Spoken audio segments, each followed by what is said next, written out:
Welcome back mga boss, at para maiba naman, matagal-tagal na rin tayong hindi nakakapag-repair ng Concert 302. Yan, may gagawin tayong Concert 302. Ang sabi ng may-ari, walang sounds at ogong lang daw. Napansin ko mukhang bagong palit naman yung volume at saka mga sa tone control, kaya dito tayo mag-focus.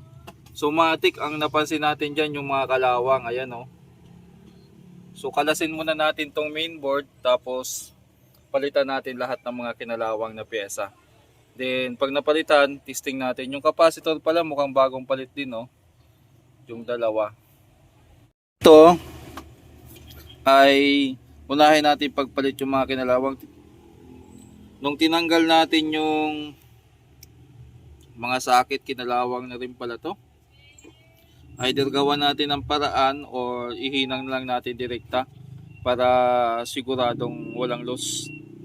Tapos dito, yung concern natin ng mga kalawang ay unahin na muna natin yan.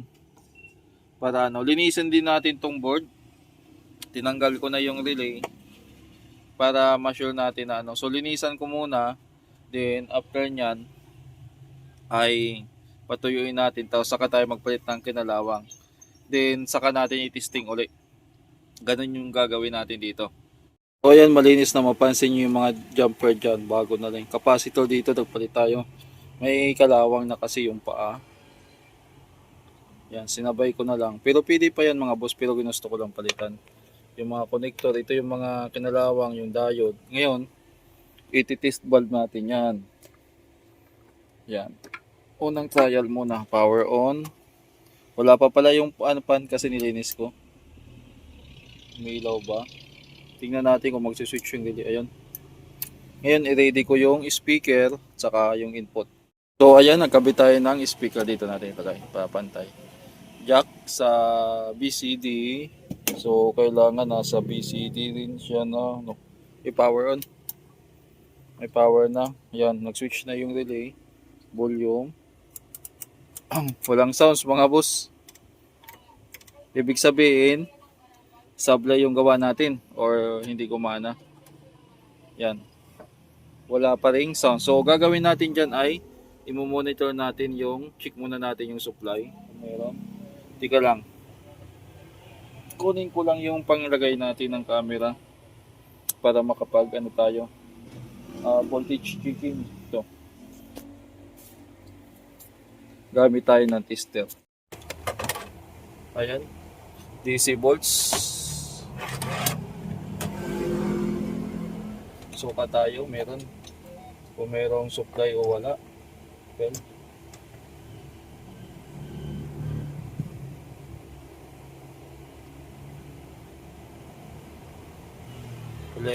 Meron. Kabila.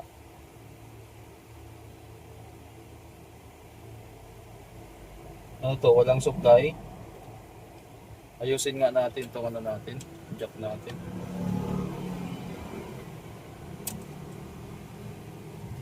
So parang wala siyang supply mga boss. Ilagay ko muna dito. Yan. Iayos natin yung camera natin. So missing supply dito. Yung isa. Yan, negative 1. Itong isa, mayroong 11. So, ibig sabihin, may problema sa transistor or sa diode. Tingnan natin. Wala. Sa input, meron. Pagdating dito, wala na. So, power supply ang problema. Yun ang i-check natin. Okay? So, patayin muna natin. Tanggalin natin yung screw. Tuloy-tuloy na tayo para ma-check natin. Lagay natin dito yung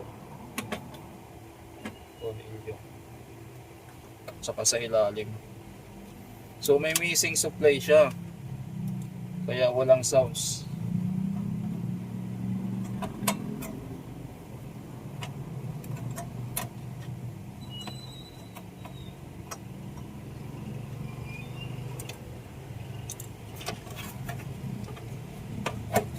So dito tayo troubleshoot sa transistor na to. So gamit itong tester. So susukatin natin yan. Pero tika lang, bago pa man ang lahat ay double check natin kung may shorted. Dito sa tester kung may shorted. Ito yung check natin, yung input tapos yung ground. So wala naman. Tester natin gumagana ba? Gumagana. Kabilaan. Okay. May reading. So check natin uli. Lagay natin dito yung supply. Ayun. Walang reading. Pagdating dito meron. Ito yung sa kabilang input. So possible na sira yung resistor. Saan ang resistor na yan? Tanggalin natin.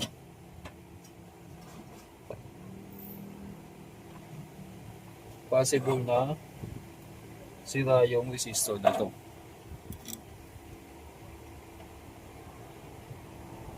Ayan.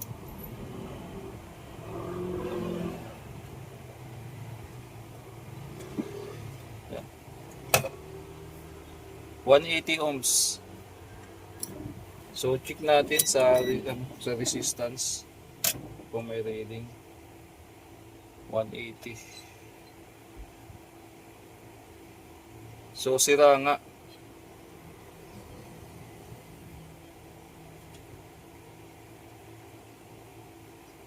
So sira nga siya, nasa mega ohms na yung reading niya sa tester. Mega ohms na. Kuha tayo ng ano. Meron ba ako niyan? 180. Wala akong 180 dito eh. 220 meron. 120, 150. 150 at saka ano. 180 ata meron ako dito, mga ano yan. Second hand or bonot. Tingnan natin dito sa ano, sa pinagkalasan ko. Yan, meron tayo dito mga pinagkalasan. Ayan o. Ayun. May nakuha tayong 180. Nagkalas din kasi ako dati ng ano, ng 3 auto. Sukatin natin mga boss. Tingnan nyo ha.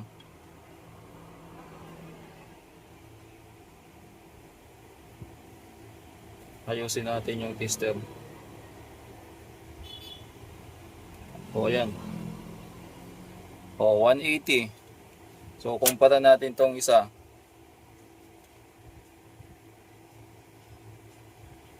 So nasa 400 mega ohms. Ang laki na ng diferensya. So hinang natin.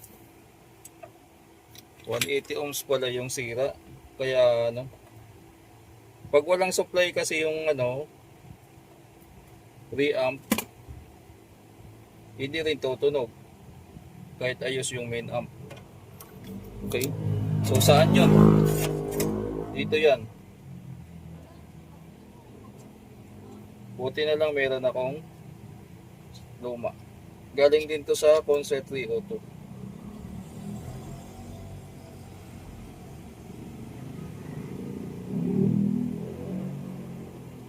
Yun lang, ayaw ko masya. Ayaw ko masya mga boss.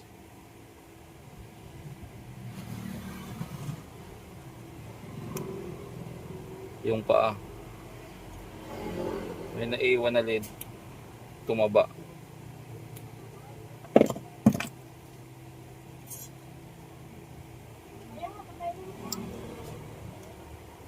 Yung pumasok na. Ayun.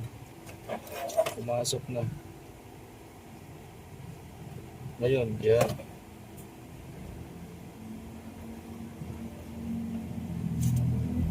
Saktuan lang.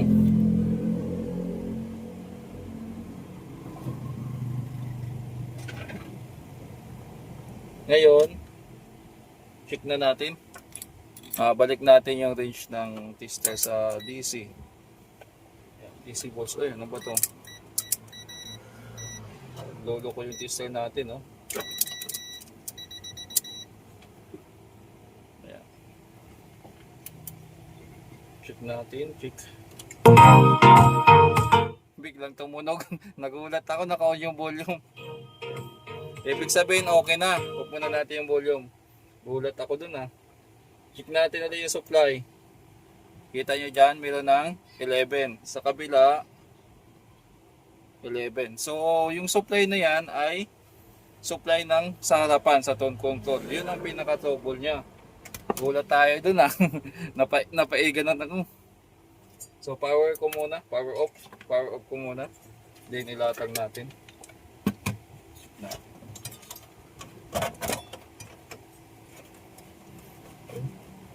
Tama natin. So, ang naging trouble niya ay ito. Nag-open itong dropping resistor na 180 ohms. Papunta dito sa positive supply niya. Ayan. Yung positive 12. Nawala. Kaya hindi siya tumunog ngayon. Okay na siya. Susubukan natin ngayon kung kabilang channel gumagana din. Ayan, okay.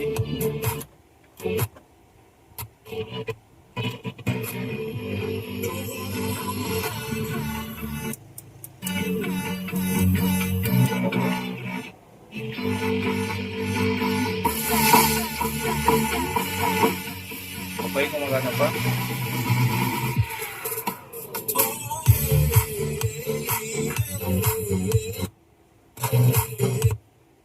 O, ano yung nangyari? Namatay?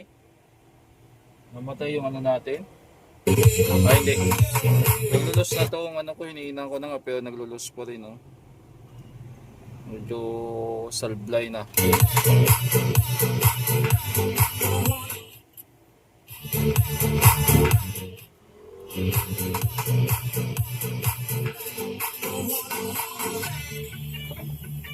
So, yun lang ang problema. Nag-open yung isang resistor. Kaya nawalan ng supply. So maganda rin to pang vlog kasi kailangan marunong ka mag voltage checking. Hindi lahat ng nawawalan ng sounds ay may putol na linya, nag-loose, nasira yung IC, pumutok yung fuse, tawag dito may kinalawang na pyesa. Minsan may mga resistor din na nag-o-open na kailangan talaga marunong ka mag-tester. So yan. So maganda tong pang-add sa atin sa ating vlog. No sounds problem, no sounds tapos missing supply. Okay. So ilalagay natin sa thumbnail. Okay? So ang sira niya ay yung asa na? Itong niya, 1002. 180 na resistor na 3 watts. So yan. So check ko na lang yung mic kung gumagana tapos okay na to. Pwede ko nang i-chat yung may-ari. Ito naman sa mic input, gumagana naman lahat kaya lang sumasablay na gawa ng defective na tong Papalitan ko na lang pero yung mga pihita niya okay pa naman. Yun na lang yung gagawin natin dito. So tinisting ko yung mic, gumagana kaya lang kailangan mo pang laruin yung pinaka mic PL niya. Gaganon-ganon mo pa para kumontak lang. So tingnan nyo naman, kinalawag na talaga ng gusto. Yun na lang, kakalasin ko dito. Tapos okay na to. Okay. So ito na. Bali, bubaan lang natin yung volume kasi malakas yung mic nito. Naka-off pa pala. Power on na natin. Yan. Hello. Lakas. Hello. Lakas ng sounds. Hello. Lakas ng ito.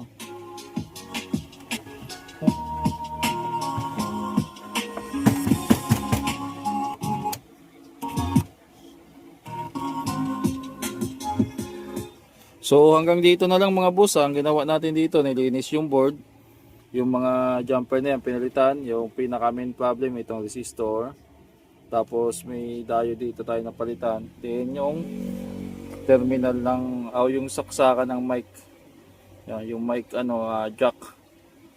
Pinalawang na yung kaya medyo naglulos na. Pinalitan ko na lang. So ayos na to, hanggang dito na lang yung vlog natin. Maraming salamat.